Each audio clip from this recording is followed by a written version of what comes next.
Bon, alors imaginons qu'on a tapé plusieurs calculs, plusieurs séries de calculs. Donc là, j'en tape au hasard. Et donc, on veut accéder à certains calculs qu'on a déjà fait auparavant. Eh bien, on peut le faire avec les flèches, donc du haut pour revenir dans l'historique, et entrer pour les sélectionner. Et du coup, on peut former des nouveaux calculs sans avoir à retaper les expressions. Alors maintenant, on a aussi un autre moyen de faire ça, du moins si c'est juste le dernier calcul qu'on va avoir. Alors, si on a une expression compliquée, par exemple, on ne va pas la retaper. On va juste faire, au lieu de remonter avec les flèches, donc, seconde et le bouton moins, donc seconde rep comme réponse. Et rep, c'est une variable spéciale qui va contenir directement le dernier résultat. Et donc, du coup, il n'y a pas besoin de s'embêter avec des parenthèses, etc. Parce que rep, ce sera vraiment la variable de la réponse juste au-dessus. Alors, une autre astuce maintenant, au niveau de l'édition d'expressions, par exemple, quand on a voilà, une grosse expression à taper et qu'on s'est trompé quelque part, on ne veut pas s'embêter à effectivement toute la retaper, donc on peut la reprendre toujours avec les flèches de l'historique. Et si on a besoin d'insérer un caractère, alors en fait c'est possible avec la touche seconde et sucre, donc seconde insérée, et à partir de là le curseur devient comme le tiret du 8 sur le clavier de l'ordinateur, et donc on peut pouvoir insérer des caractères sans remplacer celui qui est à sa droite, comme en mode normal. Alors il existe un autre moyen de taper des expressions qui contiennent des fois 10 puissance, donc au lieu de faire fois 1, 0, puissance et le nombre, donc ce qui marche hein, très bien, eh ben, il y a une façon plus rapide de le faire, c'est directement avec la fonction EE, le bouton EE, donc seconde virgule, et là il n'y a plus qu'à marquer le chiffre derrière, donc E comme fois 10 puissance. Bon alors maintenant si on veut taper des lettres, alors on peut le faire avec le bouton alpha, puis le bouton correspondant à la lettre. Il y a un moyen plus rapide, c'est de faire seconde et alpha pour rester en mode verrouillage, et du coup on peut taper les lettres à la suite sans avoir besoin de taper le bouton alpha à chaque fois. Alors peut-être que des fois tu t'es demandé pourquoi tu vois juste en dessous du résultat deux petites flèches. Alors si tu appuies sur le bouton correspondant, eh ben, ça permet tout simplement de passer de l'affichage exact à l'affichage numérique, donc approché. Donc selon ce que veulent les énoncés dans les exercices, ça te conviendra très bien, soit la formule approchée, soit la formule exacte. Alors des fois, quand il y a besoin de rentrer des fonctions particulières, des commandes particulières, tu peux ne pas savoir comment ça fonctionne. Et du coup, on a une erreur d'argument par exemple. Alors il y a une astuce qui consiste à aller dans le menu, en fait ça marche même dans tous les menus principalement, et tu appuies sur plus sur la commande, et du coup il va y avoir une aide sur comment utiliser la fonction, donc avec les arguments. Donc la première expression ici, ensuite variable, ensuite le minimum et le maximum. Donc un petit exemple, si on reprend celle de tout à l'heure, donc on écrit donc x2, x1, 2 qui correspondent aux arguments de l'aide, et on voit bien qu'il n'y a plus d'erreur parce qu'on a bien suivi la syntaxe demandée par la commande.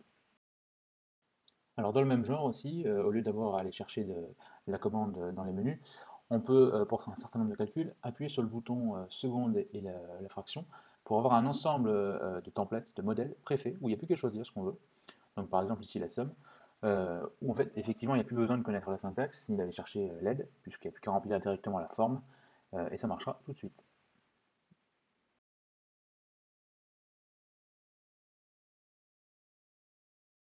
On continue avec des raccourcis. Si tu fais alpha et une des touches en haut, donc F1, F2, F3, F4, F5, tu auras en fait affiché dans l'écran différentes fonctions accessibles plus rapidement qu'à travers les menus, et même des fonctions pour créer des matrices, etc. avec la bonne taille. Donc c'est pas mal. On va tester par exemple avec une matrice 2-2 simplement. Donc on configure la taille, on appuie sur Entrée, et nous voilà donc avec une matrice prête à remplir. Alors une question qui revient souvent, c'est comment on fait pour tout simplement avoir la valeur d'une fonction en une abscisse donnée. Alors on va dans var y, dans fonction, on choisit la variable où la fonction a été écrite, et on n'a plus qu'à taper tout simplement la valeur de x. Et donc ça va nous donner la valeur de la fonction en ce point-là, tout simplement. Alors comment on fait pour bien choisir son zoom quand on tape une fonction? Eh bien, en fait, il y a plein de zooms prédéfinis. Quand on appuie sur le bouton zoom, en fait, on peut aussi configurer directement la fenêtre à la main, mais quand on appuie sur le bouton zoom, en fait, on voit bien qu'il y en a plein qui correspondent selon le cas aux différents types de fonctions qu'on veut. Donc si on a des fonctions trigo, bah, il y a un zoom trigo. Et il y a le ajuste de zoom, en fait, qui va essayer de faire des choses plus ou moins tout seul par rapport à ce qu'il juge intéressant. Et il y a aussi un zoom intéressant qui s'appelle le zoom cadre. En fait, on va définir nous-mêmes la région sur laquelle on va zoomer. Donc voilà, par exemple, là, je vais prendre, avec les flèches, donc on n'a plus qu'à choisir une sorte de rectangle qu'on va faire nous-mêmes. On se déplace, on choisit le premier point et on fait Entrée pour choisir le premier point. Et ensuite, on se déplace, donc flèche de droite, flèche de bas, par exemple, pour choisir une espèce de rectangle qui va devenir la fenêtre. Donc là où va être tracée la fonction. Alors maintenant, pour aller voir le tableau de valeur d'une fonction.